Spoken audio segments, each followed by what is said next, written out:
আসসালামু আলাইকুম দর্শক, আমি যেই মুহূর্তে ভিডিওটা এখন বানাইতেছি খুব গুরুত্বপূর্ণ কিছু কথা আপনাদের সাথে শেয়ার করব। আপনারা অবশ্যই ভিডিওটা যারা আমার ইউটিউব চ্যানেল থেকে দেখতেছেন অবশ্যই এটা সাবস্ক্রাইব করে দিবেন।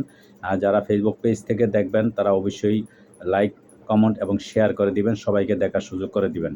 দর্শক, গুরুত্বপূর্ণ কিছু কথা আজকে বলবো আপনাদের। ভারত সম্পর্কে কিছু কথা আছে। ভারতের গণমাধ্যম থেকে একটা খবর আসছে গতকালকে। সেনাবাহিনীর কর্মকর্তাদের বাংলাদেশের পরিস্থিতি বিশ্লেষণ আহ্বান জানিয়েছেন ভারতের কেন্দ্রীয় প্রতিরক্ষামন্ত্রী রাজনাথ সিং। এছাড়া অপ্রত্যাশিত যে কোনো কিছু মোকাবেলায় প্রস্তুত থাকতেও বলেন তিনি। বৃহস্পতিবার 5 সেপ্টেম্বর লখনউতে জয়েন্ট কমান্ডার কনফারেন্সের শেষ দিনে বক্তব্য দেন রাজনাথ। ভারতীয় প্রতিরক্ষা মন্ত্রণালয় এক বিবৃতিতে জানিয়েছেন, রাজনাথ সেনাবাহিনীর কর্মকর্তাদের রাশিয়া, ইউক্রেন ও হামাস ইসরায়েলের যুদ্ধ থেকে তাদের শিক্ষা নিতে জানিয়ে বলেছেন, এসব ঘটনা বিশ্লেষণ করুন। ভবিষ্যতে ভারত কী ধরনের সমস্যায় পড়তে পারে সেটি নিরূপণের চেষ্টা করুন এবং অপ্রত্যাশিত যে কোনো কিছু মোকাবেলায় প্রস্তুত থাকুন। তিনি আরও বলেছেন, ভারত চীন সীমান্ত ও প্রতিবেশী দেশগুলোতে যা হচ্ছে সেটি এই অঞ্চলের শান্তি ও স্থিতিশীলতার হুমকির মুখে ফেলছে। রাজনাথ কনফারেন্সে দাবি করেন, ভারত একটি শান্তিপ্রিয় দেশ, আর এই শান্তি বজায় রাখতে তাদের সেনাদের যুদ্ধের প্রস্তুতি নিতে হবে। আচ্ছা, আমি দর্শক আপনাদের সাথে কিছু কথা শেয়ার করব। আমি বললাম যে ভারতের গণমাধ্যম থেকে যে খবরটা আসছে সেটা আমি আপনাদেরকে বললাম, কিন্তু ভারত সম্পর্কে কিছু তথ্য বা কিছু উপাত্ত আপনাদেরকে দেওয়ার চেষ্টা করব। আপনারা জানেন ভারত একটি আমাদের এশিয়া মহাদেশের মধ্যে বৃহত্তম সবচেয়ে বড় একটা দেশ ভারত। কিন্তু ভারতে তারা এমন একটা ভিআইপি অবস্থা তারা দেখাইতে চায় বা আমাদের সাথে অনেক শক্তি প্রয়োগ করতে চায়, শক্তির জানান দিতে চায়। আমাদের সাথে তারা যুদ্ধ করতে চায় না কি করতে চায় তারা একমাত্র তারাই জানে। তারা আমাদের সাথে অনেক আগের থেকে 1953 সাল থেকে তারা আমাদের সাথে বিভিন্নভাবে বিভিন্ন অত্যাচার, অনাচার, তারপরে সব দিক দিয়ে আমাদের সাথে তারা একটা বৈষম্য বিরোধী একটা কার্যকলাপ তারা আমাদের সাথে করতেছে। কিন্তু আপনারা জানেন বর্তমানে ভারতের যে অবস্থান, ভারত এত বড় একটা দেশ কিন্তু তারা আমাদের সাথে সবসময় একটা শত্রুতামি, একটা অনেক কিছু করতেছে। গত কিছুদিন আগে আপনারা জানেন যে বাংলাদেশে প্রচুর পরিমাণে পানি তারা ফারাক্কা, তারপরে জম্বু বাঁধগুলা, ডুম্বুর বাঁধগুলা এগুলো তারা ছেড়ে দিয়ে আমাদের বাংলাদেশকে ডুবিয়ে দিয়েছে। কিন্তু ভারত তেমন একটা ভিআইপি দেশ না যে এই দেশকে বাংলাদেশের মানুষ আমরা মাইনা নেমো বা তারা যা বলবে তাদেরকে আমরা ভয় করি বা এটা সেটা এরকম কোনো কিছু না।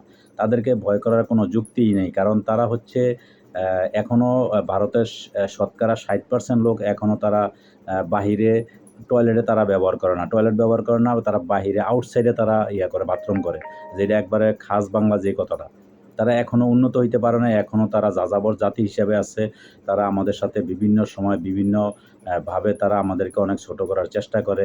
তারা কি ভাবতেছে যে ছোট্ট একটা দেশ, এটা যেকোনো সময় এরা যা ইচ্ছা তাই করতে পারবো। তারা দেখেন বাংলাদেশের জনগণের অধিকার নিয়ে তারা ছিনিমিনি খেললো দীর্ঘ 17 বছর।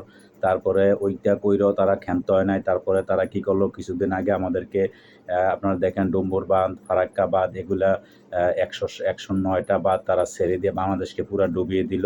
তারপরেও তারা ক্ষান্ত হয় না। তারপরে এখন আরও তারা হায়নাদের মতো তারা আমাদের দিকে তাক করে আছে। এরপরে সেনাবাহিনীদেরকে করতেছে রেডি থাকার জন্য, যেকোনো সময় যুদ্ধ করবো। আরে বেটা, তোরা যুদ্ধ করবি আমাদের সাথে যুদ্ধ করবি। তোরা এত বড় দেশ হইলে কি লাভ হবে? কিচ্ছু লাভ হবে না তো। তোদের চতুর্দিক দিয়ে ভারতের চতুর্দিক দিয়ে তোদের শত্রু অবস্থান করতেছে।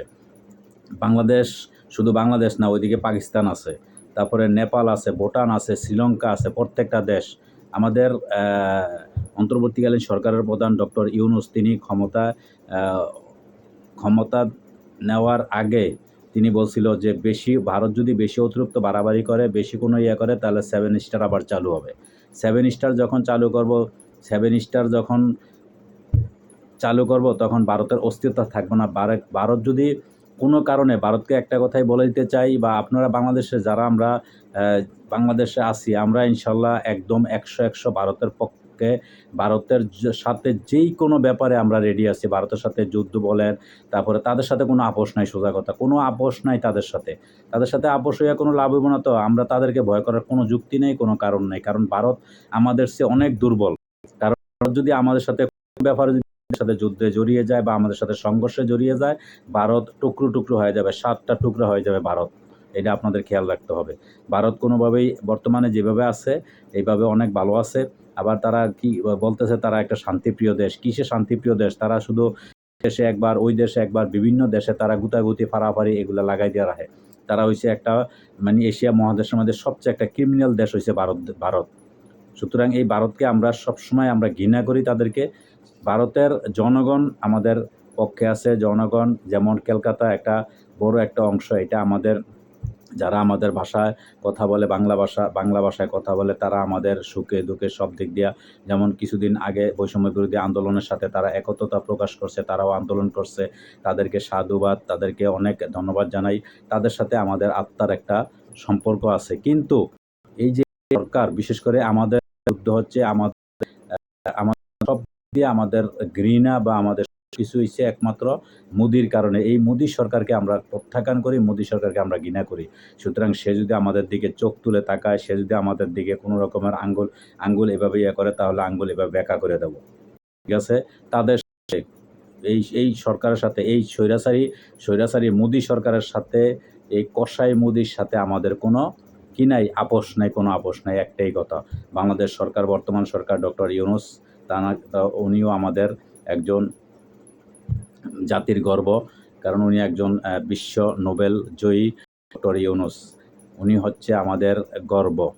ভারতের চা বিক্রেতা নয়, চা বেচতে, দোকানদার হচ্ছে ভারতের। তো একটা চা দোকানদারের তার মন মানসিকতা, তার ভাষা, তার কথাবার্তা, তার আচার ব্যবহার এরকমই হবে। এর থেকে বেশি কিছু তার আমরা আশা করতে পারি না। দর্শক, এই পর্যন্তই। ভালো থাকবেন। আল্লাহ হাফেজ।